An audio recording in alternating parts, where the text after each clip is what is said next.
Aramaic in the New Testament, my God, why have you forsaken me? The second part. In this video, I'd like to talk about the differences between Matthew and Mark's citation of Psalm 22:2, and it comes in the first two words. Now, it's commonplace in scholarly literature to see claims that the first part of the Matthew citation is actually Hebrew, whereas the second part is Aramaic. And then the claim that Mark has the genuine Aramaic beginning Elahi rather than Eli. Now, to begin looking at this from a manuscript perspective, I'd like to take us to Codex Sinaiticus. This picture I actually took just a few days ago in the British Library in London. Thankfully, there's an app where we can read the actual manuscript online. Now, this is Matthew. So, look at this. The Eli transcription actually in Sinaiticus reflects the reading in Mark.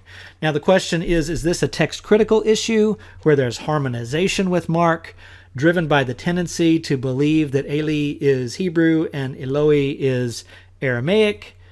That's an open question because this is talking about New Testament textual criticism. But it's just interesting that Sinaiticus, this 4th century manuscript, has a different reading from what you see in most critical texts of the New Testament. Now, to continue to evaluate this question of what is Hebrew, what's Aramaic, I'd like to go to Targum Psalms. And the first manuscript I'd like to show is in the National Library in France. And the way this works is the verses begin with sort of a bold or big Hebrew. So this is the Eli verse, verse 2. And then it runs all the way to the next beginning of a verse, that's verse 3. Now notice, even though this is a little bit hard to read, it's a cursive style that was in use in northwest Algeria at the time this Targum scroll was written in 1455. Now, all this is to say, this is the Elahi reading, which seems to bolster the idea that this is the standard Aramaic way to write my God.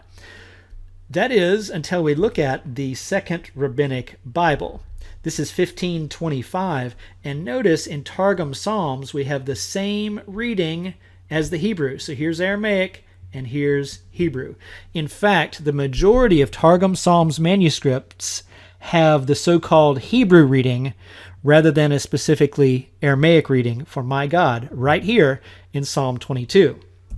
So that opens a question. Is it legitimate to say that these words right here are Hebrew when they could be actually Aramaic? And both the Matthew version and the Mark version are legitimate Aramaic expressions.